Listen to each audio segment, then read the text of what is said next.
అయ్యా చాక్లెట్లు ఇస్తే పెద్ద ఎవరన్నా తెలియని వ్యక్తులు నీకు గాని ఏ స్వీట్స్ గాని చాక్లెట్స్ గాని ఇస్తే మీరు తీసుకోవద్దు. ఎవరన్నా ఏదైనా మీకు చెప్తే మీరు వారి మాట నమ్మొద్దు.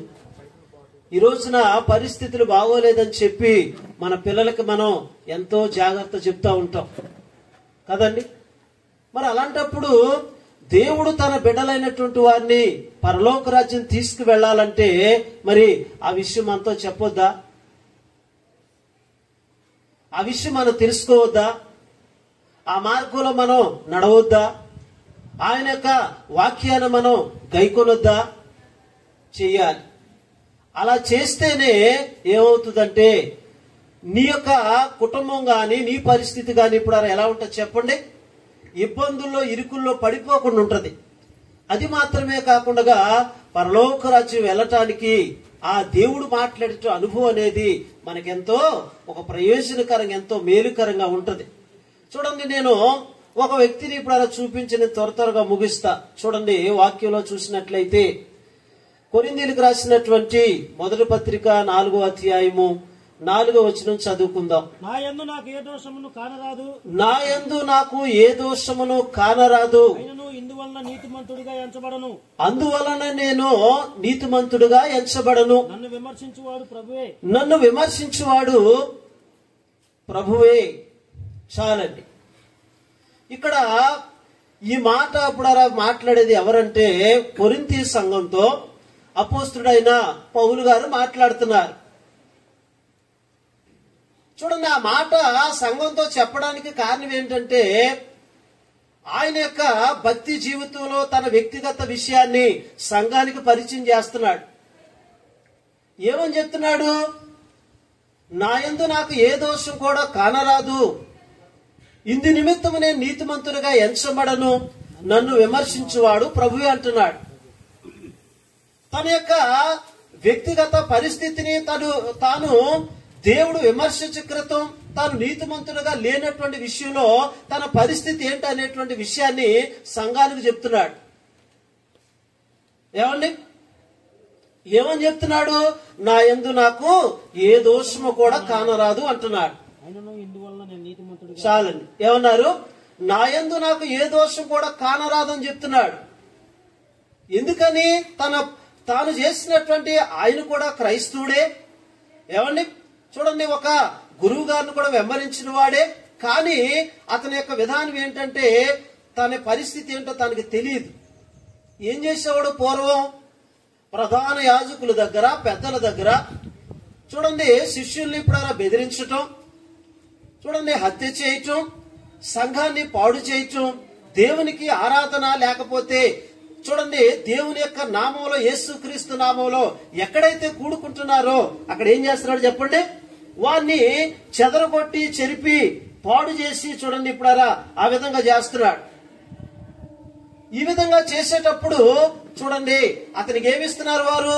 చూడండి, మనం ఏదైనా ఒక ఫ్యాక్టరీ గాని ఒక కంపెనీ గాని లేకపోతే కూలికి వెళ్ళినప్పుడు మనకేమిస్తారు? జీతం ఇస్తారు. అతడు ఆ పని చేస్తా వారి దగ్గర జీవనాన్ని కొనసాగించుకుంటున్నాడు. అతనికి ధర్మశాస్త్రం తెలుసు. కానీ ఇక్కడ గమనించవలసినటువంటి విషయం ఏంటంటే ప్రభువును గురించినటువంటి విషయం ఆయనకి తెలియదు. అతను చేసేది ఇప్పుడు చూడండి ధర్మశాస్త్రంలో దేవుడు చెప్పలేదా? చెప్పలేదా? దేవుడు చూడండి ఇప్పుడు చెప్పిన విషయాలు ఉన్నాయి.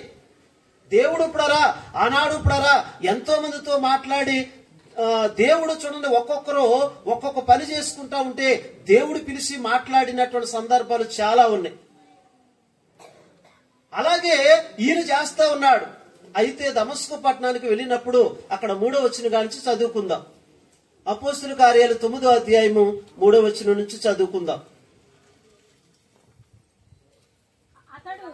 అతడు ప్రయాణము చేయొచ్చు దమస్కు దగ్గరకు వచ్చినప్పుడు అకస్మాత్తుగా ఆకాశము నుండి ఒక వెలుగు అతని చుట్టూ ప్రకాశించెను.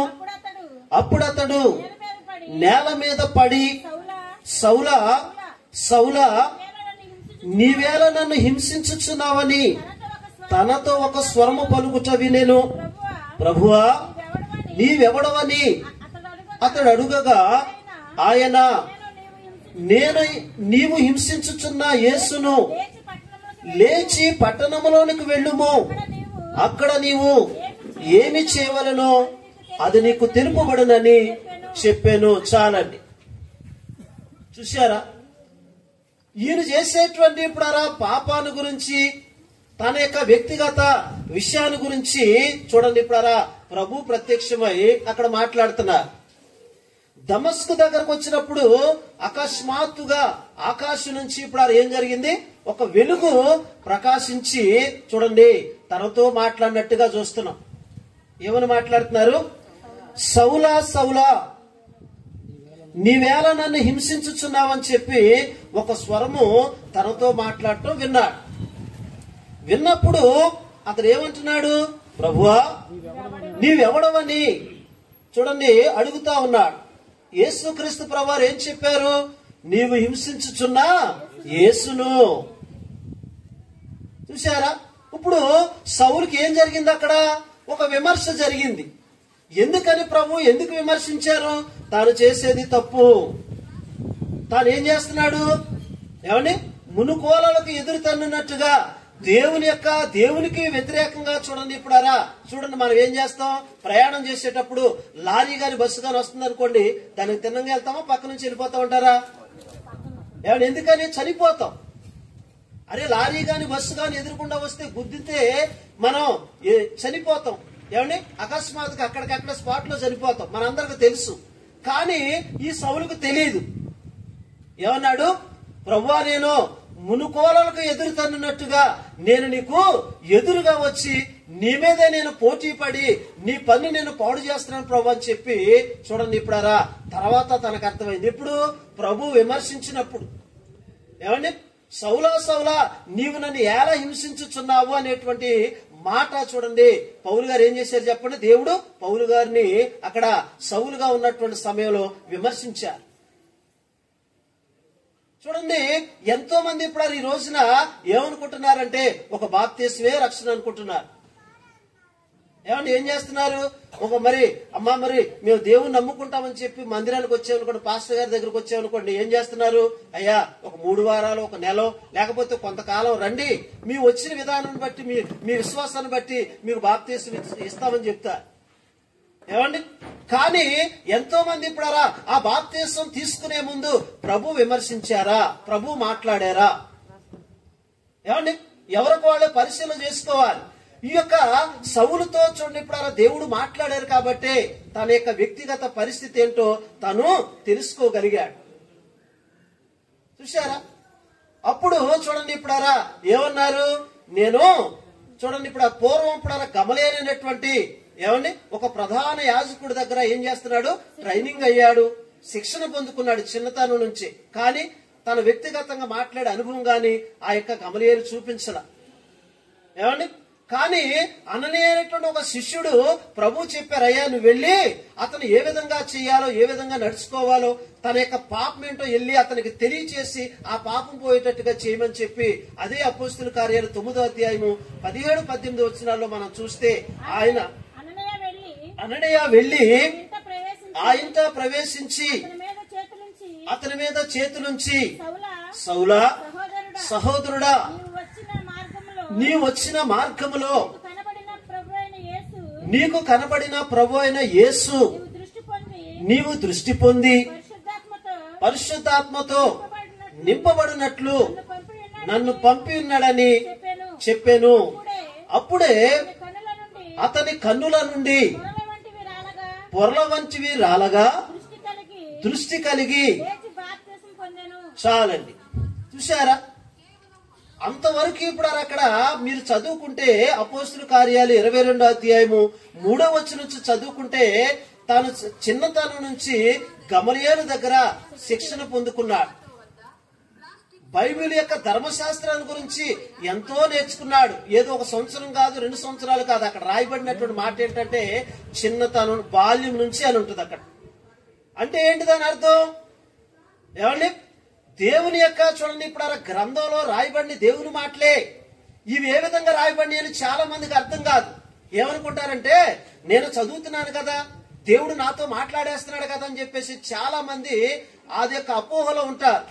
ఏమండి, దేవుని యొక్క వాక్యం గ్రంథం అంటే దేవుడు మాట్లాడినట్టే గాని మరి జాగ్రత్తగా గమనించాలి. ఈ సౌలు మరి చిన్నతనం నుంచి గమలీయేలు దగ్గర శిక్షణ పొందుకున్నాడు, నేర్చుకున్నాడు. మరి జనాల్ని ఇప్పుడు ఆ సంఘాన్ని పాడు చేయకూడదని గాని సంఘాన్ని చెరపకూడదని గాని ఆయనకి తెలియదంటారా? ఎందుకో తెలుసా? తెలియదు. ఎందుకు తెలియదని మనం పరిశీలించినట్లయితే ఏమండి, వాక్యం అనేది ఇప్పుడారా ఎలా రాయబడిందని ముందు మనం పరిశీలిస్తే ఎలా రాయబడిందో తెలుసండి? పరిశుద్ధాత్మ చేత రాయబడింది. అంటే ఏంటి పరిశుద్ధాత్మ అంటే? 40 మంది సుమారుగా ప్రవక్తల యొక్క ఆదికాండం నుంచి ప్రకటన గ్రంథం వరకు రాసినటువంటి ప్రవక్తలు. ఏమండి, జాగ్రత్తగా చూడండి. ఇప్పుడారా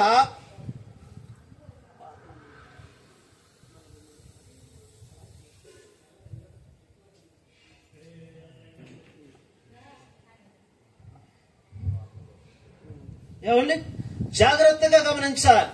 మరి పరిశుద్ధాత్మ చేత రాయబడినటువంటి మాటలో చూడ ఒక వ్యక్తి రాశాడు అనుకోండి, ఎవరైనా చదువుకుంటే అర్థమవుద్ది. కానీ ఇక్కడ మనం గమనించవలసినటువంటి విషయం ఏంటంటే దేవుని యొక్క ఆత్మ చేత రాయబడినటువంటి మాటలు.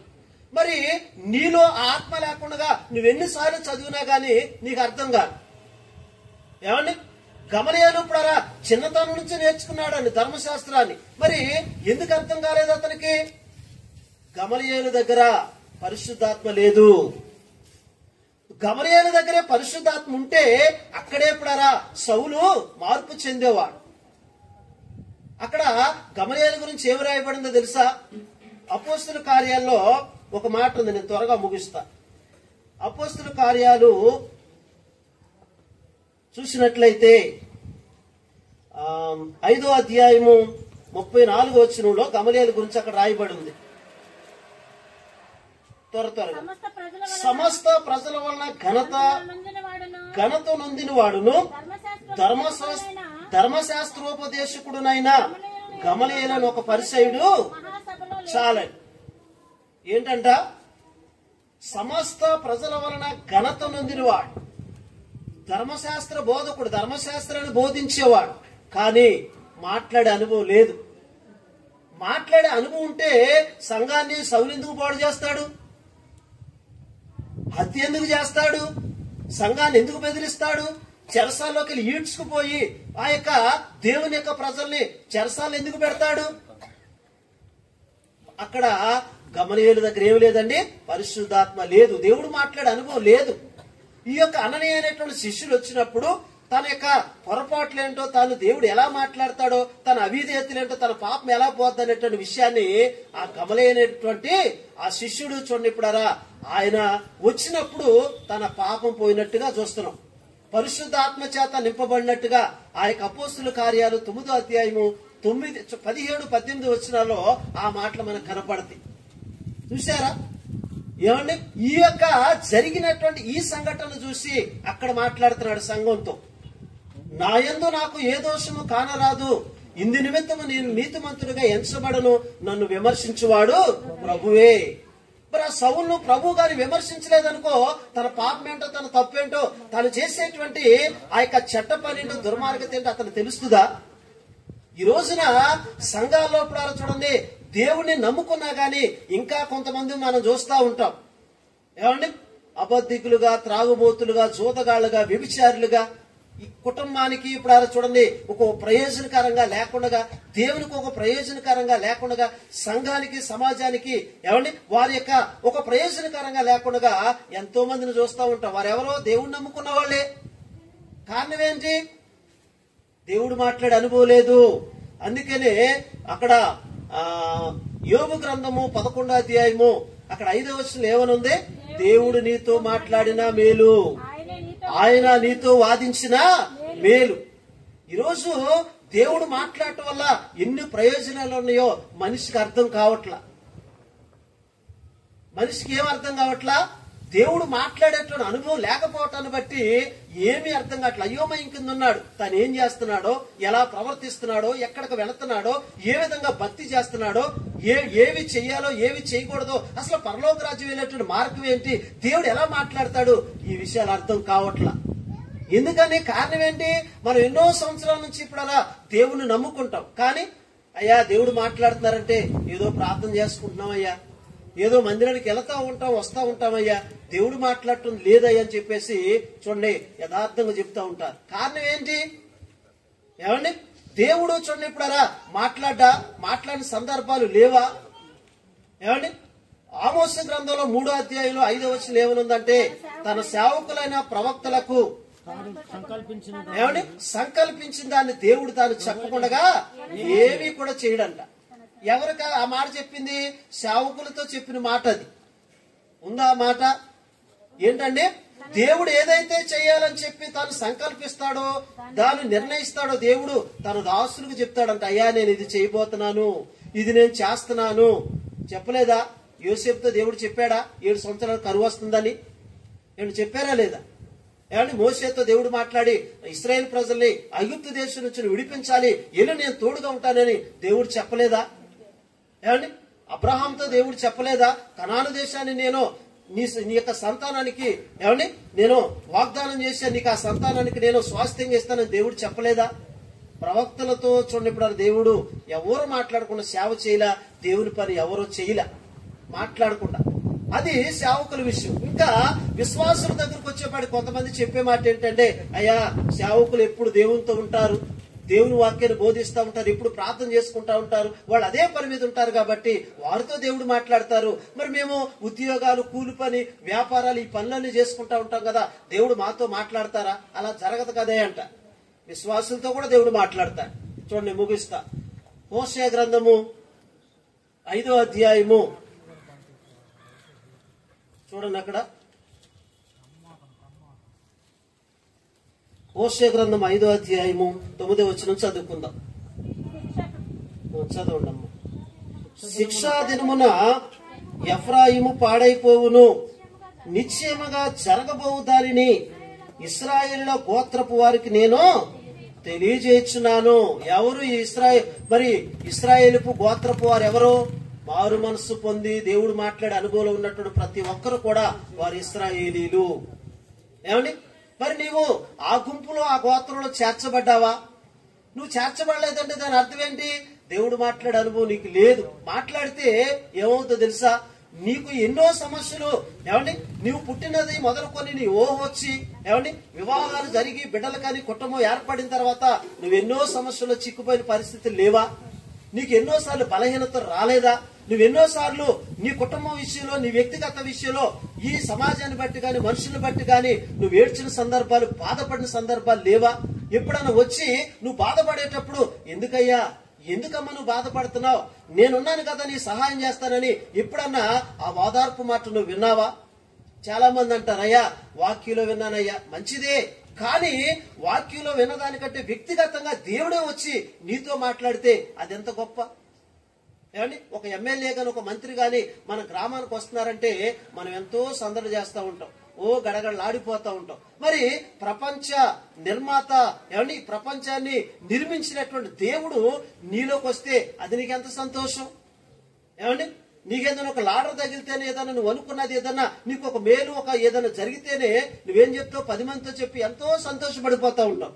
అదే ఆ సృష్టికర్తే, ఆ దేవుడే నీలోకి వచ్చి మాట్లాడితే నువ్వు ఇంకెంత సంతోషం ఉంటది. కాబట్టి ఆ అనుభవం అనేది చూడండి. ఇప్పుడారా దేవుడు చూడండి, ఇక్కడ కొంతమంది ఉన్నారు, ఈ యొక్క సంఘం తరపున వచ్చిన వారు, దేవుడు మాట్లాడే అనుభవం తరపున, ఏమండి ఆ యొక్క సంఘం తరపున మాట్లాడే అనుభవం కలిగిన వారు ఇప్పుడు దైవజనులు, ఇక్కడ విశ్వాసులు కూడా ఉన్నారు. ఏమండి అదే చూడండి. ఇప్పుడారా మరి నీకు ఆ అనుభవం కావాలంటే, ఆ దేవుడు మాట్లాడే అనుభవం నాకు కావాలని చెప్పి కానీ నువ్వు ఆశపడితే మాత్రం ఖచ్చితంగా నీకు దేవుడు ఆ అనుభవాన్ని చూపిస్తాడు. ఏమండి నెల రోజులు అక్కర్లా, వారం అక్కర్లా, ఒక్క 2-3 దినాలు ఎలా ప్రార్థన చేస్తే దేవుడు మాట్లాడతాడో ఆ ప్రార్థన చేయి చాలు. నువ్వేం చేయక్కర్లా. ఏం చేయాలి? అయ్యా దేవుడు మాట్లాడతారు అంటున్నారు కదా, మమ్మల్ని ఏం చేయమంటారు అని మీరు అడిగారనుకోండి, ఏమవుతుందో తెలుసా? ఒక్క 2-3 రోజులు నువ్వు ఎలా ప్రార్థన చేస్తే దేవుడు మాట్లాడతారో ఆ ప్రార్థన నీకు నేర్పిస్తారు, అంతే. ఏమండి చాలా మంది ఇప్పుడారా చెప్తారు కానీ ఇప్పుడారా దేవుడు మాట్లాడతారని. ఏంటో మీరు జాగ్రత్తగా గమనించండి. దేవుడు నాతో మాట్లాడతారని ఎంతో మంది సేవకులు, దైవజనులు చెప్తూ ఉంటారు. కానీ ఏంటంటే వారితో మాట్లాడిన దేవుడు మనతో కూడా మాట్లాడాలిగా. ఏమో మాట్లాడొద్దా? యేసుప్రభువారు ఇప్పుడు చూడండి వచ్చారు, ఏమంటే ఆయన వెళ్ళిపోయిన తర్వాత 12 మందికి సేవ అప్పగించారు. పరిశుద్ధాత్మ చేత వారు నింపబడి వారు ఏ గ్రామానికి, ఏ పట్టణానికి వారు ఎక్కడికైతే వెళ్లారో అక్కడికి వెళ్ళినటువంటి వారిని కూడా పరిశుద్ధాత్మ చేత నింపబడేటట్టు చేయలేదా? మరి ఈ రోజున మరి అది ఆ విధానాన్ని ఎందుకు చూపించలేకపోతున్నారు చెప్పండి? ఎందుకు చూపించలేకపోతున్నారు చెప్పండి? ఎందుకంటే విమర్శించట్లా అప్పుడు గమనించాలి, సత్యాన్ని గమనించాలి. నీతో ఇప్పుడు చూడండి మాట్లాడాలంటే మాత్రం చూడండి ఒక్క 2-3 దినాలు ఎలా మాట్లాడతారో ఆ ప్రార్థన నేర్పిస్తారంతే. నువ్వు నేర్చుకుంటే చాలు, చక్కగా నీకు దేవుడు దర్శనాల ద్వారాగా దేవుడు మాట్లాడతారు. నీ కుటుంబానికి ఏ కీడు రాబోతుందో, నీ కుటుంబంలో ఏ బాధలు ఉన్నాయో, ఏ సమస్యలు ఉన్నాయో, ఏ ఇబ్బందులు ఉన్నాయో అవన్నీ కూడా తొలగిపోతాయి. నువ్వే చెప్తావు 10 మందికి, అయ్యా నాతో దేవుడు మాట్లాడుతున్నారు, ఇదిగో మాట్లాడటం వల్ల దేవుడు నాకు విషయాన్ని చెప్పారు, నేను ఈ విధంగా చేశాను, దేవుడు నాకు మేలు చేశారని చెప్పి నువ్వే 10 మందికి వెళ్ళి చెప్తావు. కాబట్టి ఆ అనుభవాన్ని ఇప్పుడు పొందుకుని ప్రతి ఒక్కరు కూడా దేవుని యొక్క మార్గంలో ఉండి ఆయనతో సహవాసం చేసుకుంటా పరలోక రాజ్యం చేరాలని చెప్పి మనసారా కోరుకుంటూ చూడండి ఇక్కడ నూతనంగా వచ్చారు ఒక దైవజనులు. ఏమండి కిషోర్ అయ్యగారు అని చెప్పి చూడండి ఇప్పుడు ఒక దేవుని యొక్క దాసులు ఆ దైవజనులు ఇక్కడికి వచ్చారు. మీరు ఆయన కలుసుకుంటే అయ్యా ఏమక్కర్లా, దేవుడు ఎలా మాట్లాడతారో మరి ఈ విధంగా మాట్లాడతారంటున్నారు కదా, మరి ఆ ప్రార్థన ఎలా చేయాలో మాకు చెప్పండి అని చెప్పి మీరు అడిగితే ఆ ప్రార్థన నేర్చుకోండి చాలు. మీరు మాట్లాడతారో లేదనేది తర్వాత మీరే చెప్తారు. ఆయన చెప్పడం కాదు ఏంటండి, మీరే చెప్తారు. అయ్యా దేవుడు మాతో మాట్లాడుతున్నారు, అయ్యా మీరు చెప్పారు కదా, ప్రార్థన నేర్చుకున్నాం, ఆ ప్రార్థన మేము చేస్తున్నాం, ఈ విధంగా దర్శనం అవుతుంది, దేవుడు జరగబోయేదని మాకు చెప్తున్నాడని మీరే చెప్తారు. అట్టి గొప్ప అనుభవాన్ని దేవుడు ఈ స్థలాన్ని, ఈ యొక్క కాలనీని, ఈ చుట్టుపక్కల ప్రజలను ప్రేమించి దేవుని యొక్క దాసుని ఇక్కడ పెట్టారు. కాబట్టి ఆయన మీరు కలుసుకోండి, ఆయన చెప్పినట్టుగా మీరు చేయండి, ఖచ్చితంగా దేవుడు మాట్లాడతారు. మాట్లాడకపోతే ఏమండి మేము చెప్పిన తర్వాత చూడండి ఇప్పుడు మీరు ఆయన నిలదీయచ్చు. మేము ఇక్కడ ఏమండి ఇక్కడ పంపించడానికి, ఇక్కడ ప్రార్థన పెట్టడానికి ఇక్కడికి వచ్చి మేము వెళ్ళిపోతాం, ఆయన ఇక్కడే ఉంటాడు. మీకు ఇచ్చేటువంటి ఒక నమ్మకమైన మాట ఏంటంటే దేవుడు మాట్లాడతారని చెప్పాం కదా, ఆయన మాట్లాడకపోతే మీరు ఆయన నిలదీయచ్చు. ఇది కాబట్టి ప్రతి ఒక్కరు కూడా పౌలు గారు కూడా చెప్పింది అది. ఏమండి విమర్శ అనేది ప్రతి వ్యక్తికి జరగాలి, మాట్లాడాలి. దేవుడు వ్యక్తిగతంగా మన పొరపాట్లు ఏంటో మనకు తెలిస్తే దాన్ని సరి చేసుకుంటే అవకాశం ఉంటుంది. మన ప్రకారంగా చేసుకుని దేవుళ్ళు బలంగా ముందుకు సాగి మనల్ని, మన కుటుంబాన్ని రక్షించుకుని పరలోక రాజ్యంలో ఆనందకరమైన ఆ లోకంలో యుగయుగాలు కూడా దేవునితో కలిసి మనందరం కూడా ఏమని ఉండి సంతోషపడదు. దేవుడి కొద్ది మాటలు దీవించి ఆశీర్వదించును గాక. ఆమేన్.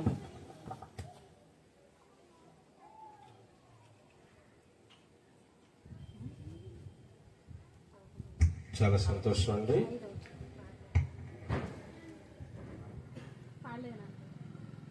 ఇప్పటి వరకు చక్కగా మొదటి ప్రసంగం చక్కగా చెప్పుకొచ్చారు దైవజనులు మోషే గారు.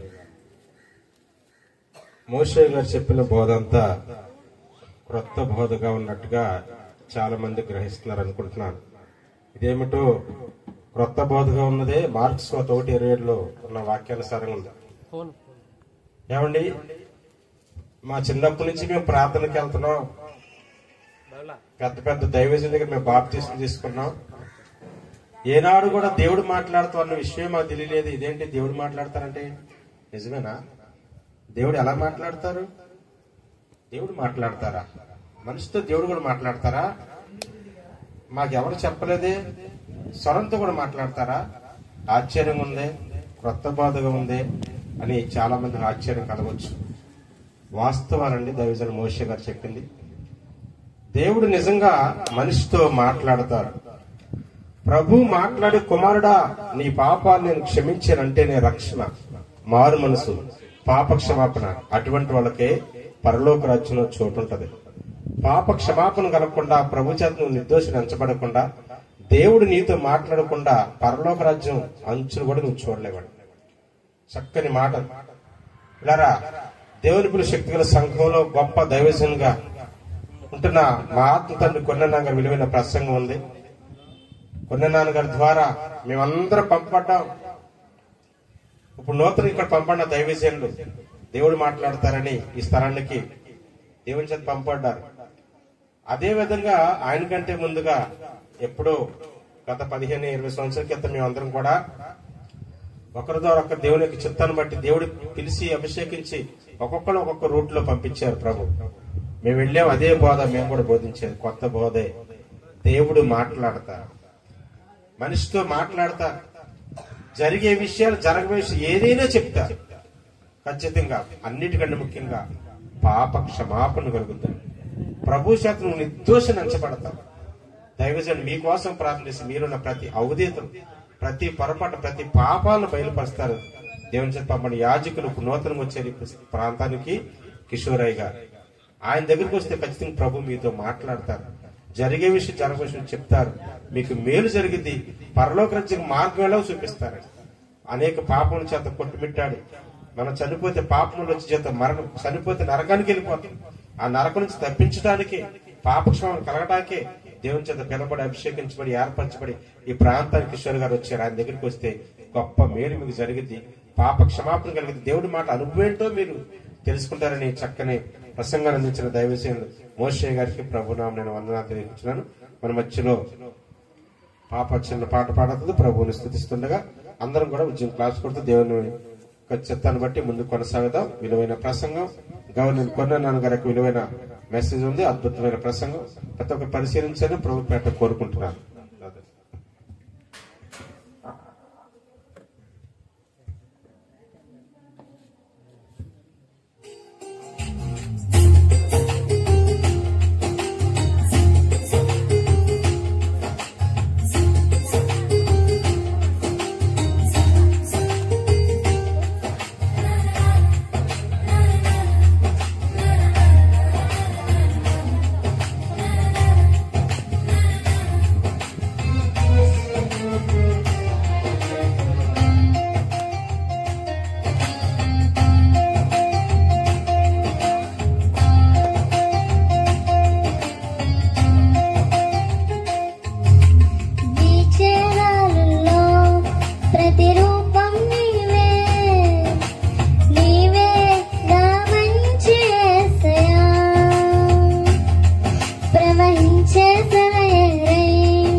మచిలీపట్నం ప్రాంతంలో పలానా కాలనీ నువ్వు వెళ్లాలని ప్రభు చెప్పారు.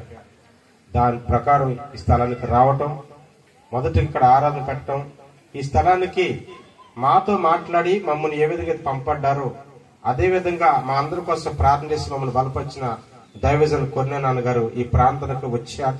అద్భుతమైన ప్రసంగాన్ని అందిస్తుండగా ప్రతి ఒక్కరూ సత్యాన్ని పరిశీలించి పరిశుద్ధులుగా, పవిత్రులుగా, సర్వసత్యం తెలుసుకోవాల్సిందిగా ప్రభుపేట కోరుకుంటూ విలువైన సమయాన్ని గౌరవప్రదంగా కొన్నే నాన్నగారికి అప్పగిస్తున్నాను.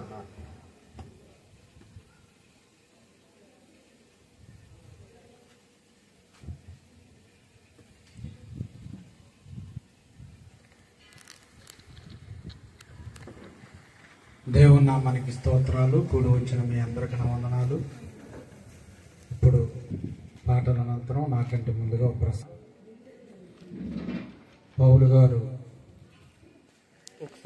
పౌలు గారితో దేవుడు మాట్లాడే అనుభవం. నాయందు నాకు ఏ దోషమును కానరాదును, ఇందును బట్టి అయినను నేను నీతిమంతుని కాదు, నన్ను విమర్శించేవారు ప్రభు. అంటే ఈ మాటలో పౌలు గారు ఎందుకు చెప్పారంటే, ఆయన గమలీయేలు పాదం మీద శిక్షణ పొంది శిక్షితుడై మోషే ధర్మశాస్త్రంలో ఒక ప్రావీణ్యత పొంది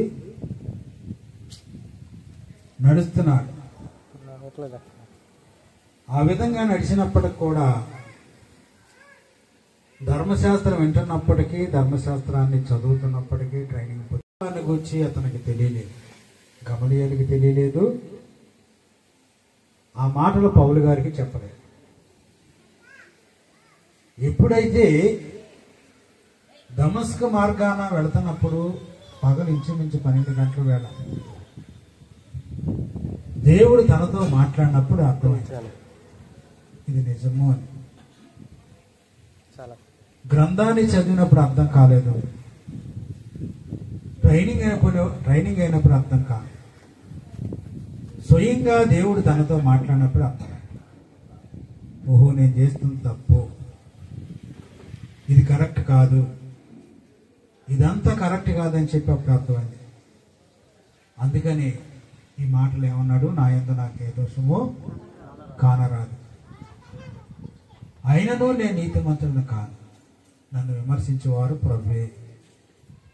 ప్రభు విమర్శించినప్పుడు, ప్రభు చెప్పినప్పుడు, ప్రభు చేసినప్పుడు చూడండి అర్థమైంది మాట్లాడటం. ఇక ఆ రోజు నుంచి తాను చనిపోయేంత వరకు నిలబడ్డాడు, భక్తులు నిలబడ్డాడు.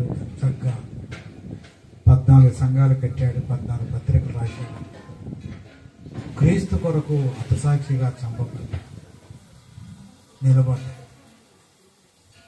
అందుచేత మనం కూడా ప్రభు మాట్లాడితే మనకు కొన్ని సత్యాలు, కొన్ని విషయాలు ఇవన్నీ కూడా తెలుస్తాయని, అది మంచిదని, దేవుడు మాట్లాడటం మంచిదని, పాప క్షమాపణ కూడా వస్తుంది దేవుడు మాట్లాడితే అని మన మధ్యలో మోషే గారు చెప్పారు. తర్వాత నేను కూడా కొద్ది నిమిషాలు దేవుని వాక్యం అందిస్తాను, దయచేసి జాగ్రత్తగా వినవలసిందిగా మిమ్మల్ని అందరిని కూడా ప్రేమపూర్వకంగా కోరుకుంటున్నాను. చూడండి, పరిశుద్ధ గ్రంథము నుండి యోబు గ్రంథము 29వ అధ్యాయము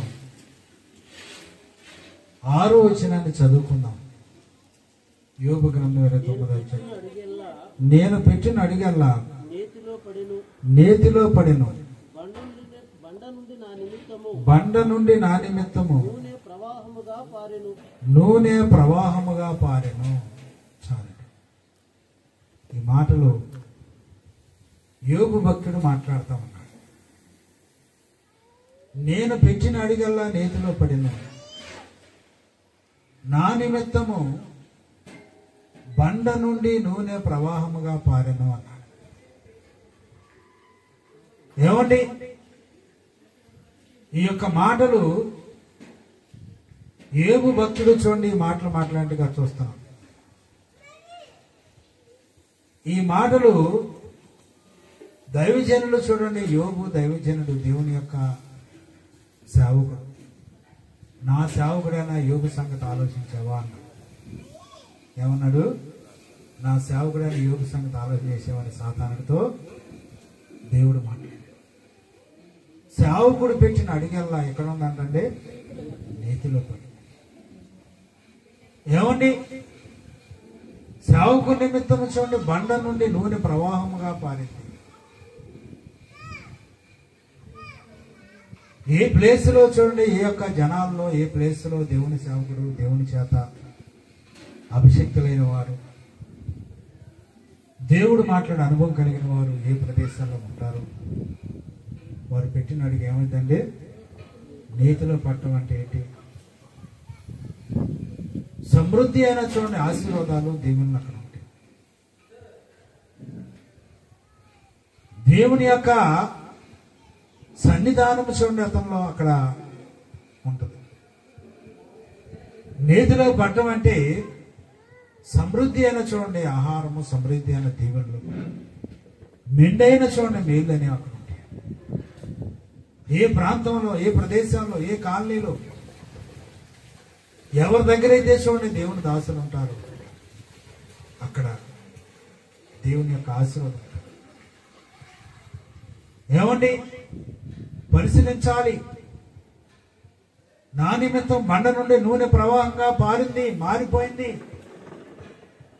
దేవుని దాసుల నిమిత్తం చూడండి. ఇప్పుడు ఇవాళ మనం పరిశీలిస్తే దేవుని యొక్క మాటను బట్టి ఆ గల్ఫ్ దేశాలు అన్ని ప్రదేశాల్లో బండలో నుండి నూనె అనేది అంటే పెట్రోల్ అని, ఆయిల్ అని, డీజిల్ అనేటువంటి అన్ని కూడా ఎక్కడి నుంచి వచ్చినాయంటే బండ నుండి పారి.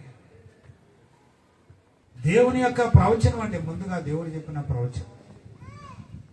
దేవుని దాసు నిమిత్తము ఈ గల్ఫ్ దేశాల్లో, గల్ఫ్ కంట్రీస్ లో చూడండి, అన్ని కూడా అన్ని ప్రదేశాల్లో కూడా నూనె, బండలోంచి నూనె వచ్చింది.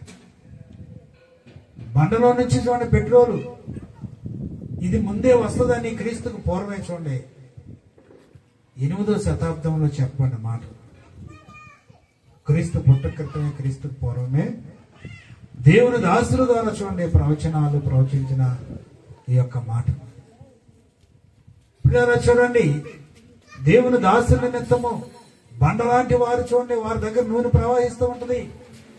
బండలాంటి హృదయం కలిగిన వారు మార్పు చెందుతారు.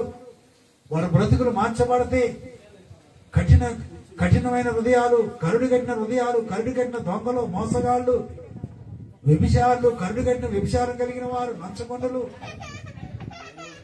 ఇంకా చూడండి దేవుడు లేడని చెప్పి కరుడుగట్టిన నేరస్తులు చూడండి ప్రభు దగ్గర బండలాంటి హృదయం కలిగిన వారు ఏం చేస్తున్నారు?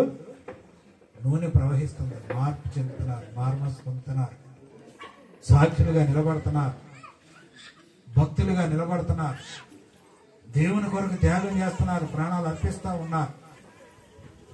ఏమండి, పరిశీలిస్తున్నారా?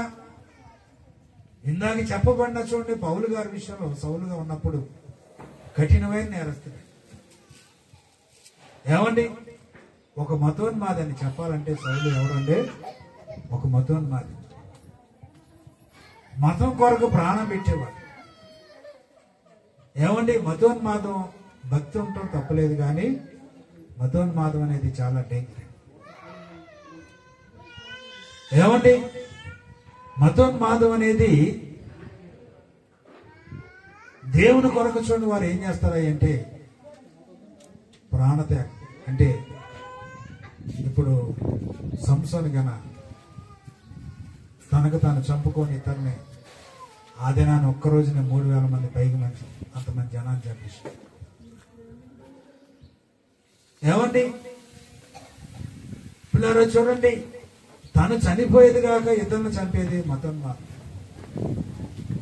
పౌలు అటువంటి దేవుని కొరకు ప్రాణం పెట్టేవాడు, ఆ యొక్క మతం కొరకు ఎంతకైనా తెగించేవాడు, దేనికోసమైనా త్యాగం చేసేవాడు. అటువంటి వ్యక్తి క్రైస్తవులు అనేక చోట్ల అనేక పర్యాయములు చిత్రహింసలు పెట్టి స్టెఫను చనిపోవటానికి ఒక కారకుడు, స్టెఫన్ని హతసాక్షిగా అంటే చంపడానికి, హత్య చేయటానికి సమ్మతించాడు. ఎందుకంటే మోషే ధర్మశాస్త్రాన్ని అంత ఉన్మాదంగా చూడదాన్ని చదివేవాడు, చేసేవాడు. అటువంటి వ్యక్తి ఒక బండలాంటి వాడు. జాలి, దయ, కనికరం ఇటువంటిది ఏమీ లేదండి. మనిషిని అంటే, మానవత్వం అంటే జాలి, దయ, కనికరం, ప్రేమ లేని వ్యక్తి. క్రీస్తు మార్గాల్లో నడిచే వారిని, భక్తులను, మారుమనసు మార్గాల్లో నడిచే వారిని, దేవుళ్ళు నడిచే వారిని, భక్తిలో నిలబడిన వారిని కొట్టి మరణానికి ఈడ్చుకొచ్చి ఎన్నో రకాలుగా చిత్రహింసలు చేసిన కఠినమైన రాయి లాంటి మొండితనం కలిగి అటువంటి వ్యక్తి దేవుడు తనతో మాట్లాడితే ఏమైందండి? మార్పు చెంది నా నిమిత్తం బండ నుండే నూనె ప్రవహించింది. ఆయనలో నుంచి చూడండి నూనె ప్రవహించి ప్రపంచానికి దేవుడు సువార్త అందించాడండి. ఎవరో పౌలు గారు అతను, ఆయనలో నుంచి ఏం ప్రవహించింది? నూనె, దేవుని వాక్యం ప్రవహించింది. ప్రపంచ దేశానికి సువార్త అందించాడు. ప్రపంచానికి చూడండి దేవుని యొక్క మాటలు అందించాడు, వాక్యం చెప్పాడు, భక్తిలో నిలబడ్డాడు, ప్రార్థన నిలబడ్డాడు. త్యాగం చేశాడు. అనేక పర్యాయములు దెబ్బలు, హింసలు, కష్టాలు, నష్టాలు, ఇరుకులు, ఇబ్బందులు ఎన్నో రకాలుగా చూడండి చేశాడు. దేనికై అంటే బండ నుండి నూనె ప్రవాహంగా ప్రవహించింది. ఇంకా ఒక రకం చెప్పాలంటే ఆయన నిమిత్తం బండ నుండి నూనె అంటే బండ లాంటి అన్ని జనులు కూడా చూడండి ఒక దేవుని దాసు నిమిత్తము మార్పు చెందుతూ ఉంటారు. దేవుని మాటతో చూడండి. అందుకని ఇర్మీయా గ్రంథంలో నా మాట అగ్ని వంటిది కాదా, బండను బద్దలు చేసి సుత్తి వంటిది కాదా అన్నాడు. ఇర్మీయా గ్రంథం చూడండి 23 అధ్యాయము 21 వచ్చిన 29 వచ్చిన నా మాట అగ్ని వంటిది కాదా, బండను బద్దలు చేసి సుత్తి వంటిది కాదా. చూసారా దేవుని యొక్క మాట ఎటువంటిదండి? అగ్ని వంటిది, బండను బద్దలు చేయు సుత్తి వంటిది. దేవుడు మాట్లాడితే, దేవుడు చెప్తే బండలాంటి హృదయాలు, బండను బద్దలు చేసి సుత్తి వంటిది. పౌలుతో దేవుడు మాట్లాడారు. అతను బండలాంటి హృదయాన్ని బద్దలైపోయింది, విరిగిపోయింది, మార్పు చెందింది. దేవుని విషయాల్లో చూడండి మార్పు చెందింది. దేవుని మాట ప్రకారం చేశాడు. దైవలేఖనాల్లో చూడండి దేవుని యొక్క మాటలు అతన్ని మార్చినవి, దేవుని కొరకు త్యాగం చేపించింది. అంతక్రితం అయితే బండ లాంటి వాడే, ఒక బండ, కఠినమైన మనిషి, కఠినాత్ముడు, పాపుల్లో ప్రధానమైన వాడు, ఏడు చెడు అన్ని పాపాలు అనుభవించిన వాడు, పాపుల్లో ప్రధానమైన వాడు. ఎప్పుడైతే ప్రభు అతనితో మాట్లాడారో ఆ బండ లాంటి హృదయం ఏమైంది? బద్దలైపోయింది. ఏమండి? అందుచేతని దేవుని దాసులు ఎవరు ప్రాంతాల్లో, ఎవరి ఏరియాలో ఎక్కడైతే ఉంటారో ఆ ప్రాంతాల్లో బండలు మారుతాయి, బండలు బద్దలైపోతాయి. గజ దొంగలు మారుతారు, త్రాగుబోతులు మారుతారు, లంచగొండలు మారుతారు, అక్రమకారులు మారుతారు. దేవుని సన్నిధానంలో చూడండి వారిని దేవుడు ఆకర్షిస్తూ ఉంటారు. అనేకులకు గొప్ప స్వార్థ, దేవుని యొక్క మాటలు అనేకులకు చూడండి దేవుని స్వార్థ ప్రకటించబడతా ఉంటుంది. ఏమండి? పరిశీలించాలి. బైబిల్ గ్రంథంలో చూడండి అబ్రహాముగా మార్చబడ క్రితం ఆయన ఎవరండి? ఒక అన్యజనుడు, ఒక అన్యుడు, విగ్రహారాధికుడు. అబ్రహాం యొక్క ఊరి పేరు ఊరే. ఇవాళ దక్షిణ ఇరాన్ ప్రాంతంలో ఆ యొక్క ఊరు అనే ప్రాంతం పట్టణంగా ఉంది.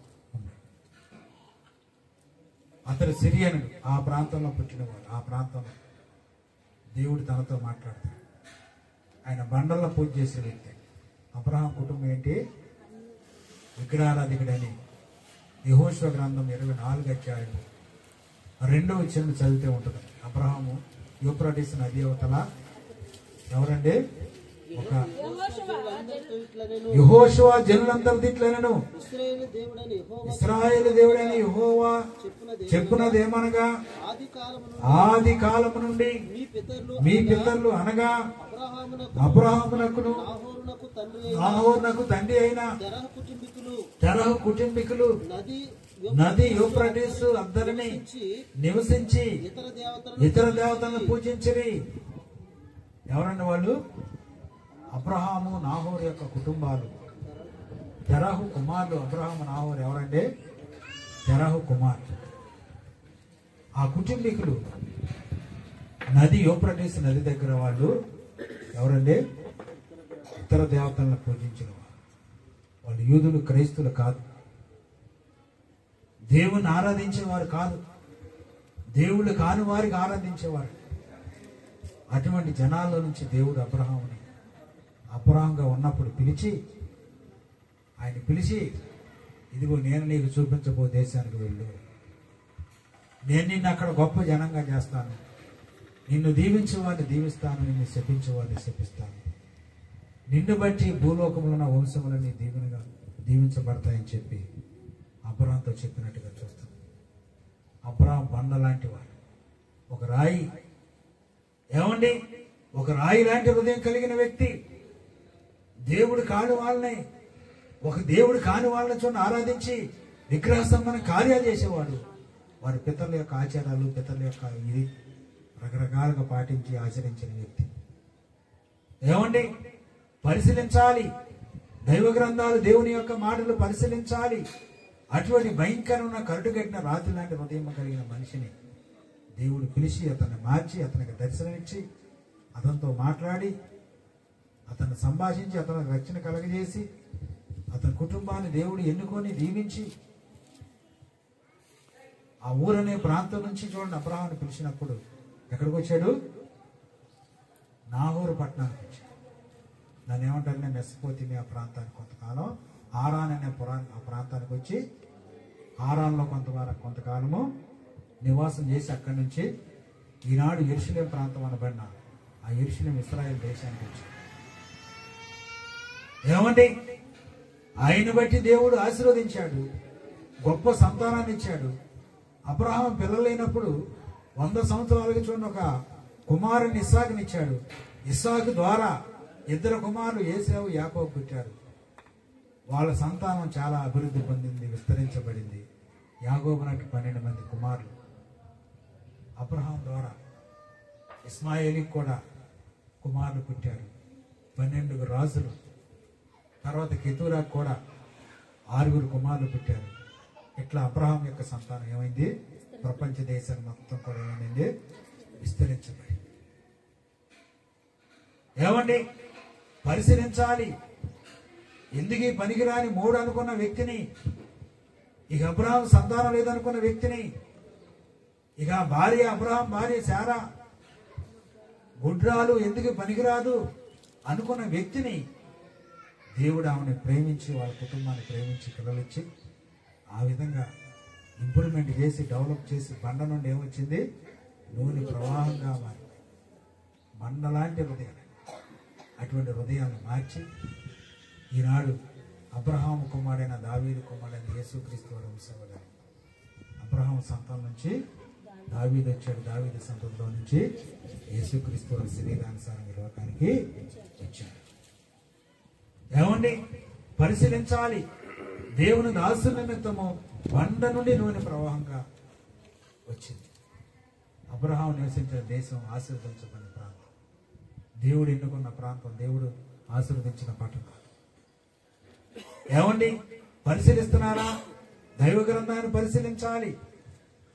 ఆ అబ్రహాముని చూడండి, అన్ని జనుల్లోంచి బయటికి తీసి దేవుడు ఒక క్రైస్తవునిగా మార్చి, ఒక భక్తునిగా మార్చి, ఆయనకి ఏదైతే ఉందో దాన్ని తీసేసి, అతని పాపాలు క్షమించి, అతనికి సంతానాభివృద్ధి కలగజేసి, అతను ఒక తలగా, విశ్వాసులకు తండ్రిగా, ఒక నాయకుడిగా, క్రైస్తవులందరికీ ఒక నాయకుడిగా, భక్తుడిగా, ఒక మార్గదర్శిగా దేవుడు నిలబెట్టుకున్నాడు. అందుచేత ప్రియమైన దేవుని స్నేహితులారా, ఈ మధ్యాహ్నం పరిశీలించి, నువ్వు ఒక బండలాంటి హృదయం కలిగి నువ్వు జీవిస్తున్నావేమో. దేవుడంటే గిట్టగా, దేవుడంటే పడక, దేవుడంటే వద్దనుకో, నాకు అవసరం లేదని చెప్పి నువ్వు అనుకున్న హృదయాన్ని కఠినపరచుకొని ఉంటున్నావేమో. ఆయన నిమిత్తం దేవుని దాసులు పెట్టిన అడుగు ఏమైంది? రైతులో పడింది. ఆ దేవుని దాసు నిమిత్తము బండ నుండి నూనె ప్రవాహంగా పారింది. దేవుని దాసులు పెట్టిన అడుగు ఏమైంది? నీతిలో పడింది. చూడండి, దైవ గ్రంథాన్ని పరిశీలిస్తే ఆ సేవకుడు ఎక్కడ పెడితే అక్కడ చూడండి ఏముంటుంది? ఆశీర్వాదం ఉంటుంది. ఆ దినాల్లో చూడండి, యోసేపు ఐగుప్తు దేశంలో పొతీఫర్ ఇంట్లో అడుగు పెట్టాడు. దేవుడు అతను పెట్టిన అడుగల్లా ఏమైంది? ఆశీర్వదించబడింది, దీవించబడింది.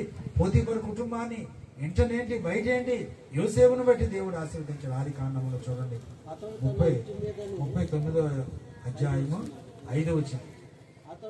అతడు తన ఇంటి మీదను తనకు కలిగినదంతటి మీదను అతన్ని విచారణకర్తగా నియమించిన కాలం మొదలుకొని యెహోవా యోసేపు నిమిత్తము ఆ ఐగుప్తునింటిని ఆశీర్వదించెను. యెహోవా ఆశీర్వాదము ఇంటిలోనేమి పొలములోనేమి అతను కలిగిన సమస్తము మీద ఉండేను. చూడండి ఎంత గొప్ప విషయం. ఎవరిని బట్టి అండి? ఎవరిని బట్టి? యోసేపు యాకోబు కుమారుడు, 11వ కుమారుడు. యాకోబు నాకు 11వ కుమారుడు. యోసేపుని వాళ్ళ అన్నయ్యలు గోతులో దోసేసి ఒక బానిసగా అమ్మేశారు. ఈ చరిత్ర అంతా మనకు తెలిసిందే. ఎవరికి అమ్మారు? ఐగుప్తీలు సంతలో పెట్టి మిద్యాన్ని తీసుకెళ్ళి, మిద్యానీలకి వాళ్ళ అన్నయ్యలు అమ్మేశారు. ఆ మిద్యాన్ని తీసుకెళ్ళి ఐగుప్తు సంతలో పెట్టారు. పూర్వకాలంలో సంతలు మనుషులు, ఇప్పుడు గేదెలు, పశువులు, మేకల సంతలు ఎలా ఉండేవో అప్పుడు మనుషుల సంతలు ఉండేవి. ఇప్పటికి ఉన్నాయండి. గల్ఫ్ దేశాలు వెళ్తే మనుషుల సంతలు ఇప్పుడు కొంటారు. మనుషులు కొంటారండి. బానిసలుగా కొనుక్కొని ఇన్ని సంవత్సరాలు అగ్రిమెంట్ రాపించుకొని ఇన్ని సంవత్సరాలు నాకు సేవ చేయాలి, పరిచయం చేయాలి, అగ్రిమెంట్ రాసుకుని సంతకాలు చేయించుకుంటారు. ఆ విధంగా ఆ యొక్క గల్ఫ్ దేశంలో, ఐగుప్తు దేశం, అది కూడా ముస్లిం దేశం. ఆ గల్ఫ్ దేశంలో, ఐగుప్తు దేశంలో యోసేపుని ఏం చేశారు? మారుబేరానికి అమ్మేశారు. అమ్మినప్పుడు ఎవరు కొనుక్కున్నారు? ఒక బానిసగా పిల్లలు లేని ఫరోరాజు యొక్క దేహ సంరక్షణ, అంటే బాడీ గార్డ్. ఫరోరాజు గన్మ్యాన్ అండి. ఇప్పుడు మన మంత్రుల దగ్గర, ఎమ్మెల్యే, ఎంపీల దగ్గర గన్మ్యాన్లు ఉంటారు చూసారా? వాళ్ళు గన్మ్యాన్లు ఏమంటారు? బాడీ గార్డ్ అంటారు. ఆ మంత్రి గారి యొక్క బాడీని కాపాడటానికి బాడీ గార్డ్.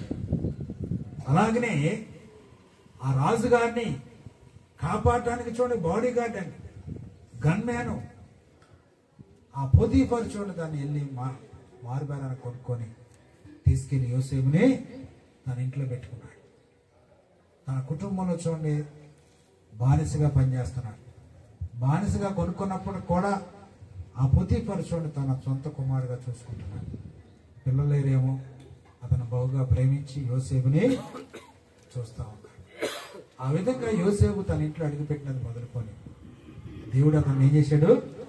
ఇంట్లోనేమి, బయటేమి, ఇంట్లోనేంటి, పొలంలోనేమి ఏం చేస్తున్నాడు?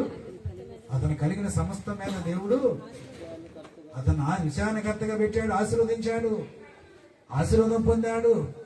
పిల్లలు చూడండి, పరిశీలించాలి. కారణం ఏంటి అంటే యోసేపును బట్టి దేవుడు పోతీఫర్ అన్యజనుడైన, దేవుని తెలియని వ్యక్తి అయిన ఒక ముస్లిం అయినప్పటికీ దేవుడు అతను ఏం చేశాడు? ప్రేమించి అతను ఆశీర్వదించాడు, అతను దీవించాడు. అతని ఆస్తి బహుగా విస్తరించి.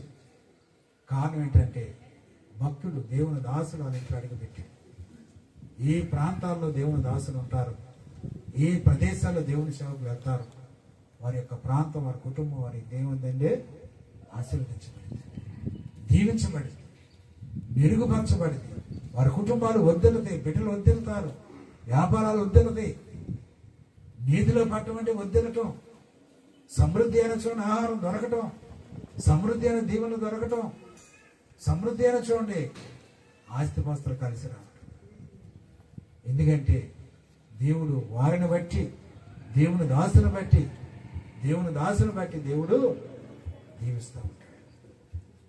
చూడండి, నేను 1992లో జంక్షన్, ఏపూర్ ప్రాంతాల్లో నేను సేవకు వచ్చినప్పుడు మేము ఒక ఏకాంత ప్రాంతానికి వెళ్ళాము. ఏకాంత ప్రాంతానికి వెళ్ళిన తోటలు సమృద్ధిగా మామిడికాయలు వేశారు, వేరుశనగ వేసాడు, సమృద్ధిగా పంటలు. అది ఇసుక నేల ఏమండి. అయినప్పటికి కూడా మేము ఏ ప్లేస్లో ప్రార్థన చేసాము, ఏ ప్లేస్లో ఇది చేసాము, ఆ తోట అదంతా కూడా విస్తరించి సమృద్ధిగా కాయలు వేసాం. ఒక్క పూసిన పుల్ల కూడా పోయేది కాదు. వాళ్ళు నమ్మకంగా మాకు విడిచిపెట్టి వాళ్ళు ఇంటికి వెళ్ళి ప్రశాంతంగా ఇంట్లో ఆ శనకాయలు, వేరుశనకాయలు రాసిన అక్కడ పెడితే మేము దాన్ని కాపలా కాసి నైట్ అంతా ప్రార్థన చేసాం. ఒక్క కాయ ముట్టుకున్నాం కాదు. వాళ్ళు మా మీద నమ్మకం చేత వాళ్ళు సౌదరీస్ అండి, మురళి గారిని మమ్మల్ని నమ్మి వాళ్ళు వెళ్ళి ఇంట్లో పడుకునేవాడు. కనీసం బాసపడుతూ చిన్న పరకు కూడా కాయ కూడా తీసుకున్నాడు కాదు. సంతోషంగా ఎంతగానో చేస్తున్నాడు. ఎందుకంటే ఆ నిమిత్తం చూడండి దేవుడు ఆశీర్వాదం అనేది వచ్చింది. ఎందుకంటే దేవుని దాసుని దేవుడు అభిషేకించుకున్నప్పుడు, దేవుడు అభిషేకం చేసినప్పుడు ఖచ్చితంగా దేవుడు వాళ్ళు నివాసం చేసే ప్రాంతంలో దీవెన వస్తుంది, ఆశీర్వాదం వస్తుంది. వారి నుండి బండలు బద్దలైపోతాయి, బండలాంటి వారు మారుతారు. ఇంకా శకుముకు రాజు లాంటి గుండెలు మార్పు చెందింది, మారుమోసుకుంటారు. దైవ సన్నిధానం ఉంటుంది, మేలు జరిగింది, అభివృద్ధి కలిగిద్ది, ఆశీర్వదించబడతారు, దీవెన కలిగిద్ది. ఇవన్నీ కూడా చూడండి వారికి మెండుగా ఇంకా అటువంటి ప్రాంతాల ప్రజలు ముఖ్యంగా, అన్నిటికంటే ముఖ్యంగా శరీరానుసారంగానే కాకుండా ఏమొద్దండి, పాపం నుండి వారు విడుదల పొందుతారు, ఆశీర్వదించబడతారు, చెడుతనం నుంచి విడుదల పొందుతారు, అక్రమాల నుంచి, అన్యాయం నుంచి అదంతా కూడా చూడండి విడుదల, విమోచన అనేది వారికి కలుగుతూ ఉంటుంది. అందుచేత ప్రభునందు దేవుని బిడ్డలారా పరిశీలించాలి. దైవ గ్రంథాలు పరిశీలన చేసుకొని యోసేపును బట్టి దేవుడు పోతీఫరు కుటుంబాన్ని దీవించాడు. దీవించడమే కాకుండా యోసేపును బట్టి 14 సంవత్సరాలు ఆ పంట, 7 సంవత్సరాలు సమృద్ధిగా పండిన పంట, అలాగే ఇంకా 7 సంవత్సరాలు కరువు వచ్చింది. ఈ 7 సంవత్సరాలు పండిన పంటనే యోసేపు గిడ్డంగులు కట్టించి, మంచి గోడౌన్స్ కట్టించి, ఆ ధాన్యాన్ని అంతటా కూడా ఏం చేశాడు, జ్ఞానం చొప్పున, తెలివి చొప్పున. అప్పుడు ఆ దినాల్లో ఇంజనీరింగ్లు ఏముండే, ఇప్పుడైతే ఇంజనీరింగ్ చదివారు, చక్కగా బ్రిటిష్ వాళ్ళు మన దేశానికి వచ్చి మంచి మంచి డ్యాములు, మంచి మంచి బ్రిడ్జీలు, ఆ రాజమండ్రి దగ్గర దాన్ని ఏమంటారండి, ధవళేశ్వరం దగ్గర మంచి ఆనకట్ట కట్టి ఇవాళ సార్ అంతర కాటన్ దోరని చూడండి దేవుళ్ళ కొలుస్తారు ఆ ప్రాంతం. ఆయన పుణ్యం అంటే అది కట్టి ఏమైందంటే సమృద్ధిగా పంటలు ఆ గోదావరికి డ్యామ్ కట్టి సమృద్ధి అయిన పంటలు పండించడానికి కాలువలు ఏర్పాటు చేసి ఆ యొక్క తూర్పు ఆ ప్రాంతాల్లో ఆయన దేవుళ్ళ కొలుస్తూ ఉంటారు. ఏమండి, ఎందుకని కారణం ఏంటి? అటువంటి బిడ్జలు ఇప్పుడైతే జ్ఞానం ఉండే, టెక్నాలజీ ఉందండి. అప్పుడు ఎక్కడ ఉండే? యోసేపు కాలంలో ఏం జ్ఞానం ఉండే? యోసేపు ఏం ఇంజనీరింగ్ చదివాడు? ఎక్కడ చదివాడు? ఏ స్కూల్లో ఏ కాలేజీలో చదవలేదు. యోసేపు చదువులేని వాడే, కానీ యోసేపు తెలివి జ్ఞానం కలిగింది. ఆ దినాల్లోనే చూడండి ఆ పిరమిడ్లు కట్టించి ఆ యొక్క వాళ్ళ మమ్మీలు అంటే వాటిని ఏమంటారండి, వాళ్ళ ఐగుప్తు దేశంలో ప్రపంచ వింతల్లో 7వ వింత ఏంటి? ఐగుప్తి పిరమిడ్స్ ఉంటాయి. అంటే ఈ రాజుల యొక్క సమాధులు, రాజుల యొక్క శవాలను తీసుకెళ్ళి ఆ పిరమిడ్లో పెట్టి వాళ్ళ ఉద్దేశం ఏంటంటే, ఐగుప్తుల యొక్క ఉద్దేశం ఏంటంటే వాళ్ళు బ్రతుకుతారు, లేస్తారని ఒక ఉద్దేశంతో అట్లా పెట్టి ఉంటారు. ఏమండి, మొట్టమొదటి కట్టిన పిరమిడ్లు చూడండి యోసేపు కట్టాడు. ఇప్పుడైతే చూడండి ఆ పెద్ద పెద్ద బండలు తీసుకెళ్లి ప్రొక్లేన్లు ఇటువంటి వచ్చి ఎక్కడైతే గోడ ఉంటే అక్కడ తీసుకెళ్లి నిలబెడతారు. అప్పుడు ఎక్కడే మనుషులతోనే ఏ తాళ్ళు ఏ కట్టి మోకులు కట్టి బియ్యాలాంటి ఏదో కట్టించి తీసుకెళ్లి పెద్ద బండలు తీసుకెళ్ళి అక్కడ గోడమే పెట్టి. అటువంటి ప్రియమైన దేవుని బిడ్డలాల్సిన అటువంటి తెలివి జ్ఞానం ఆయనకి ఎక్కడి నుంచి వచ్చింది? ఎవరిచ్చారు? దేవుడే. దేవుని కృప, దేవుని దర్శనం, దేవుని యొక్క ప్రణాళిక, దేవుని యొక్క ఏర్పాటు. ఏమండి, ఆ తెలివి ఏ వేసి వాడాడో చూడండి. 14 సంవత్సరాలు ధాన్యం పుచ్చిపట్టకుండా మనం ఇవాళ 1 సంవత్సరం ధాన్యం 1 సంవత్సరం దాటితేనే ఏమవుతాయండి? మన ఇండియా వాళ్ళు పోయిన 10-15 సంవత్సరాల క్రితం ఆ బియ్యం బాగా పుచ్చిపోయి సన్ రైస్ ఏం చేశారండి, రాజశేఖర రెడ్డి గారు పరిపాలన చేసే కాలంలో ఇప్పుడు ఆ బియ్యం తీసుకెళ్ళి ఏం చేశారు? సముద్రం బాగా పోసారు. ఎందుకంటే తుప్పు కట్టి విషం పాయిజన్ అయిపోయి తినలేక ఆ బియ్యాన్ని తీసుకెళ్ళి ఏం చేశారు? సముద్రం తీసుకుంటారు.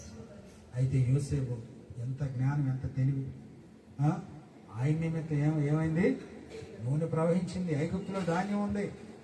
ప్రపంచ దేశాలన్నీ వచ్చి కొనుక్కొని ప్రపంచ దేశాలు యోసేపునకు సాష్టాంగపడి నమస్కారం చేసినాయి. తెలివి జ్ఞానం యోసేపు నిమిత్తం చూడండి నూనె ప్రవాహంగా పారింది. అభివృద్ధి వచ్చింది, ఆశీర్వాదం వచ్చింది, ఐశ్వర్యం కలిగింది, దీవెని కలిగింది. బండ నిమిత్తం చూడండి నూనె ప్రవాహంగా పారింది. పిల్లరా గమనిస్తున్నాను, దైవ గ్రంథాలు పరిశీలించండి. భక్తులు ఏ ప్రాంతంలో ఉంటారో ఆ ప్రాంతం, ఆ ఏరియా దీవించబడింది. అబ్రహాం దేవుడు ఏమన్నాడు? నిన్ను బట్టి నేను భూమి మీద ఉన్న వంశాలని నేను ఆశీర్వదిస్తాను. యేసుక్రీస్తు వారిని బట్టి చూడండి ఎంతమంది ఇవాళ యేసుక్రీస్తు ప్రభు నీ కుటుంబాన్ని, నీ వంశాన్ని బట్టి భూమి మీద సమస్త వంశములు దీవించబడతాయండి. యేసుక్రీస్తు వారిని బట్టి, యేసుక్రీస్తు వారిని బట్టి ఎన్ని కుటుంబాలు త్రాగుబోతులు మారారా, దొంగలు మారారా, విషయాలు మారారా, లంచగొండలు మారారా, నరహంతకులు మారారా, తాగి రోడ్డు మీద దొల్లేవారు మారారా, అభివృద్ధి పొందారా, తిండికి లేనివారు, బట్టలకు లేనివారు ఆహారం అంటే లేని వారు, చెరిగిపోయిన వస్త్రాలు వేసుకున్న వారు, ఎంతమంది సమృద్ధిగా భోజనాలు తింటున్నారు, అఫీషియల్గా తిరుగుతున్నారు, దేవుడి సువార్త ప్రకటిస్తాం. సమాజంలో మనుషులు కొంటున్నారు. అంటరానితనాన్ని దేవుని బట్టి నిర్మూలించబడి, ఎవరిని బట్టి అంటే ఏ ప్రభుత్వాలు, గవర్నమెంట్ ఏది కూడా నిర్మూలించలేని పని ఒక్క క్రీస్తులో మాత్రము జరిగింది. క్రీస్తులో జరిగింది. క్రీస్తులో జరిగింది. అనేకమైన వారు నాని తారతమ్యం లేకుండా చూడండి, వారు ఒకరు కుమార్తెలు ఒకరు చేసుకుంటున్నారు, ఒకరు కుమారులు ఒకరు పెళ్లికి ఇవ్వబడుతున్నారు. భేదం భిన్నాభిప్రాయాన్ని ఏమైనాయండి మటుమాయమైంది. ఇంకా ఉన్నాయి కానీ కొన్ని సంఘాల్లో కులాలు ఉన్నాయి, అవి మారట్లేదు. అందుచేత యోసేపును బట్టి ఏమైంది, యోసేపు పెట్టిన అడుగు ఏమైందండి, నీతిలో పడింది. ఏమండి పరిశీలించాలి. అదే లాభాన్ని చూడండి, సిరియైన లాభాన్ని అంటున్నాడు. యాకోబుని చూసి ఆదికాండం చూడండి 30:27 చూడండి. ఆదికాండంలో అందుకు లాభాను అతనితో నీ కటాక్షము నా మీద ఉన్న ఎడల నా మాట వినుము, నిన్ను బట్టి యెహోవా నన్ను ఆశీర్వదించినని శకునము చూసి తెలుసుకుంటానని చెప్పిన చూడండి. దేవుని యొక్క మాటలు చూడండి. నేను వచ్చినప్పుడు నీకు ఉన్నది కొంచెమే. ఏమన్నాడు, నీవు రాకమునుపు నాకున్నది కొంచెమేనయ్యా. నువ్వు వచ్చిన తర్వాత నా ఆస్తి, నేను రాకమునుపు నీకున్నది కొంచెమే, అయితే అది బహుగా అభివృద్ధి పొందింది. నేను పాదం పెట్టిన చోటల్లా యెహోవా నిన్ను ఆశీర్వదించాను. చూడండి, ఎందుకని యాకోబు దేవుడు మాట్లాడే అనుభవం కలిగిన భక్తుడు. యాకోబు వాళ్ళ తండ్రి అయిన ఇస్సాకు దగ్గర నుంచి బయలుదేరేటప్పుడే యాకోబు ఎక్కడండి, బేతేలు అనే ప్రాంతానికి వచ్చినప్పుడు, ఎక్కడండి ఆ ప్రాంతానికి వచ్చినప్పుడు పెనియూరు ఆ ప్రాంతం బేతేలు 28వ అధ్యాయంలో ఉంటుంది అన్నమాట. బేతేలు అనే ప్రాంతానికి వచ్చినప్పుడు దేవుడు అక్కడ యాకోబుకి దర్శనమిచ్చి, ఇదిగో నేను నీ తండ్రి అయిన అబ్రహాం దేవుడను, ఇస్సాకు దేవుడను, యాకోబు దేవుడను, యాకోబు దేవుడను, ఇదిగో నేను నీ తండ్రి అయిన దేవుడను, ఇస్సాకు దేవుడు, యాకోబు దేవుడు, నువ్వు ఇల్లు ప్రతి స్థలంలో నేను నిన్ను తోడుగా ఉంటాను, అక్కడికి పోవటమే కాదు మళ్ళా తీసుకొస్తాను నేను అని దేవుడు యాకోబుతో మాట్లాడాడు. దేవుడు మాట్లాడే అనుభవం కలిగిన భక్తుడని యాకోబు. ఎవరో అలాగనే చూడండి, మీ ప్రాంతానికి దేవుడు ఒక నూతనమైన సేవకుని తీసుకొచ్చారు. ఆయన దేవుడు మాట్లాడే అనుభవం కలిగిన సేవకుడు. ఆయన పెట్టిన అడుగు చూడండి నేతిలో పడింది. ఆయన బట్టి బండ నుండి నూనె ప్రవాహంగా పారింది. ఆయన బట్టి బండ నుండి నూనె అనేది ప్రవాహంగా పారింది. కఠినాత్మలు మార్చబడతారు. భక్తులు చూడండి భక్తులుగా తీర్చబడతారు. కరుడు గట్టి నేరస్తులు మార్చబడతారు. అబద్ధికులు, దొంగలు, మోసగాళ్ళు అనేక మంది ఆయన సన్నిధానికి వచ్చినప్పుడు దేవుడు ఆయన ద్వారా మారుస్తాడు. మంచి మార్గాలు, పరలోక రాజ్యానికి వెళ్ళి మనం చనిపోయిన తర్వాత మోక్షాన్ని సంపాదించుకునే మార్గాలు మనం కనుగొనగలం. అందుకని లాభాన్ని, యాకోబు రాకృత లాభాన్ని యొక్క ఆస్తి అంతా చిన్న మంది కొంచెమే. అయితే యాకోబు అడుగు పెట్టాడు, ఏమైంది, లాభాన్ని దేవుడు బహుగా ఆశీర్వదించాడు, కుటుంబాన్ని ఆశీర్వదించాడు. పంటలు సమృద్ధిగా పండిని, గొర్రె మేకల మందలు విస్తరించినాయి, తోడేళ్ళు, సింహాలు ఇటువంటిది కూడా ఎత్తుకెళ్ళకుండా దేవుని యొక్క కాపుదలు ఉందండి యాకోబు. లాభాన్ని దేవుడు బహుగా ఆశీర్వదించాడు, దీవించాడు. ఏమండి పరిశీలించాలి. నేను పెట్టిన అడిగల్లా దేవుడు చూడండి ఏం చేశాడు, నిన్ను ఆశీర్వదించాడు. నేను ఎక్కడైతే అడుగు పెట్టినా అక్కడ నిన్ను ఆశీర్వదించాడు. నీ మందలు దీవించబడ్డాయి, ఆస్తులు దీవించబడ్డాయి, పొలాలు దీవించబడ్డాయి, పాడి పంటలు దీవించబడ్డాయి. ఇంకా లాభానికి చూడండి మేలు కలిగింది, ఆశీర్వదించబడ్డాడు. లాభాన్ని యొక్క కుమార్తెను యాకోబు చేసి దీవెనకరంగా దీవించబడ్డాడు. ఉందా? ఏమండి దైవజనులు అడుగుపెట్టిన ప్లేసు నీతిలో నూనె ప్రవాహంగా ఉంటుంది.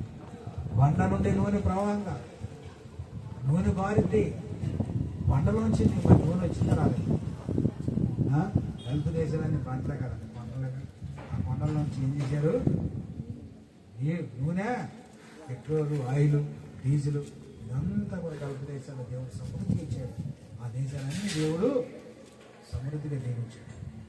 ఎంత గొప్ప విషయం పిల్లరా.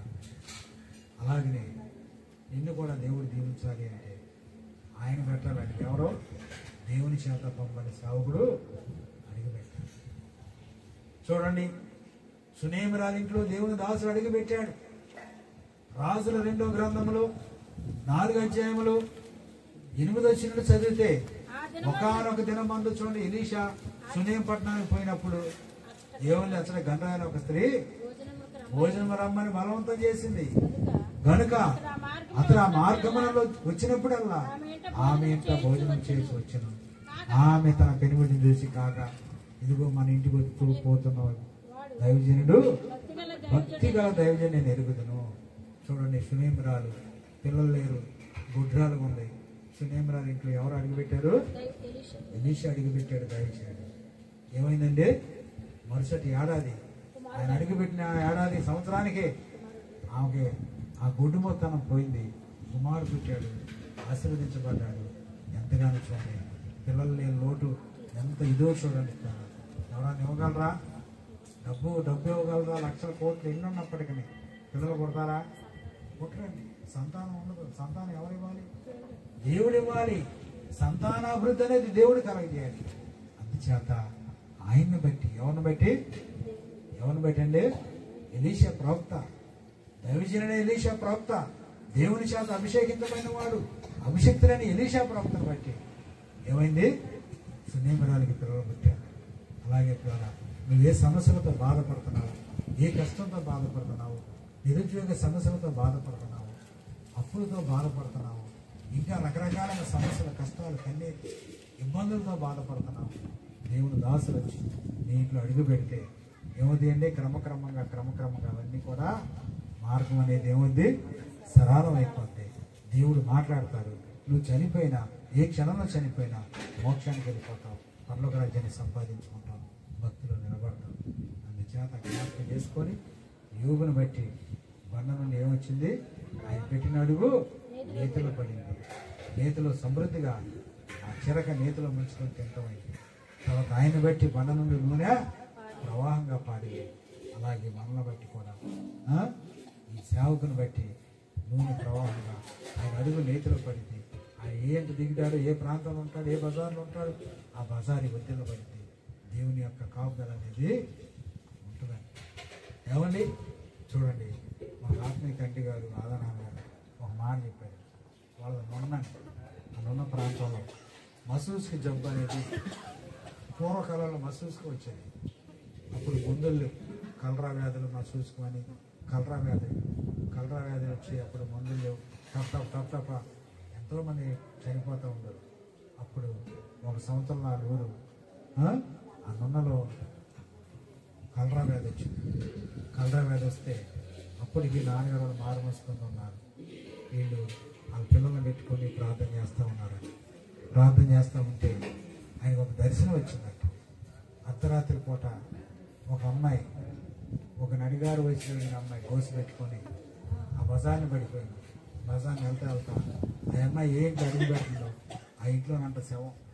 వాటికి గోళ, ఏడుపులు, మొక్కులు చనిపోతానంట. ఆ అమ్మాయి ఎక్కడైతే అడుగు పెట్టిందో, ఏ ఇంట్లో అడుగు పెడుతుంటే ఆ ఇంట్లో శవం వేసుకోండి. అట్లా చేస్తా వీళ్ళు నాన్నగారి ఇంట్లోకి వచ్చిందంట. దగ్గరకు వచ్చిందంట. బొమ్మలోకి వచ్చి ఇంట్లోకి అడుగు పెట్టబోయేసరికి వీళ్ళిద్దరు అమ్మ నాన్న ఇద్దరు కలిసి ప్రార్థన చేస్తున్నారు. ప్రార్థన చేస్తుంటే ఆ అమ్మాయికి వెళ్ళడానికి అవకాశం లేక చేతులు ఇట్లా మెట్టుకు వేసి నీ అన్ని వెళ్ళిపోతావు, ఇక్కడ కూర్చొని టెస్ట్ వేసుకుని ప్రార్థన చేస్తావు అని తిట్టి ఆ ఇల్లు తప్పించి అవతల ఇంట్లోకి వెళ్ళి అవతల ఇంట్లోకి వెళ్ళిపోతే ఏమైంది? అక్కడ శవాన్ని అక్కడ చనిపోయారు. అయ్యా ఇట్లా వచ్చింది మాకు దర్శనం, ఆ టైంలో నేను అట్లా ప్రార్థన చేసామని మాకు ఒక నమ్మకంగా, ఒక విశ్వాసపరంగా ఈ మాటలు ఎప్పుడు చెప్తూ ఉంటారు. ఏమండి ఎందుకయ్యా? కారణం ఏంటంటే దైవజనులు రేయింబగలు ప్రార్థన చేస్తూ ఉంటారు. ప్రార్థన చేస్తుంటే చూడండి ఆ గ్రామం మీదకి వచ్చే తెగులు కానీ ఆ ప్రాంతానికి వచ్చే ఇది కానీ దేవుడు తప్పిస్తూ ఉంటాడు, దేవుడు కనికరిస్తాడు, దేవుడు ఎంతగానో చూడండి కాపాడుతూ ఉంటాడు. అది అందరూ చేస్తే జరిగిద్దని నేను అనట్లేదు, కానీ నిజంగా దేవుని చేత పంపని సేవకులు, దేవుడు మాట్లాడే అనుభవం కలిగిన వారు ఎవరైతే ఉంటారో వారు అడుగుపెట్టిన ప్లేసు నేతిలో పడింది. వారి నుండి బండ నుండి నూనె ప్రవాహంగా మారిపోతాయి. వారి నుండి బండలాంటి వ్యక్తులు మారుతారు. బండలాంటి వారు క్రైస్తవులు అవుతారు. బండలాంటి వారు ప్రభు దగ్గరికి వస్తారు. బండలాంటి వారు పాపాన్ని విడిచిపెడతారు, చెడుతనాన్ని విడిచిపెడతారు, అక్రమాన్ని విడిచిపెడతారు, అన్యాయాన్ని విడిచిపెడతారు. ఇవన్నీ కూడా పోతాయి. అందుచేత జ్ఞాపకం చేసుకొని ఈ మధ్యాహ్న సమయంలో పరిశీలన చేయవలసిందిగా కోరుకుంటున్నాను. 9 నిమిషాల దగ్గర 2 అయింది. ఇక నేను అందరూ కూడా షుగర్లు బీపీలు ఉన్నవారు, భోజనం టైం అయిపోయింది. ఈ గ్రామస్తులు మనం అభ్యంతరం పెట్టకూడదు, దయచేసి ఏమనుకోవద్దు. కొంచెం లేట్ అయిపోయింది. అది పరిశీలించి ఈ యొక్క సేవకులు దేవుని చేత పంపని వారిని బట్టి ఏమవుతుంది, బండ నుండి నూనె ప్రవాహంగా పారింది. వారిని బట్టి అనేకులు రక్షణ మార్మొస్తుంటారని తెలుసుకొని దైవజన్ని ఆదరించండి.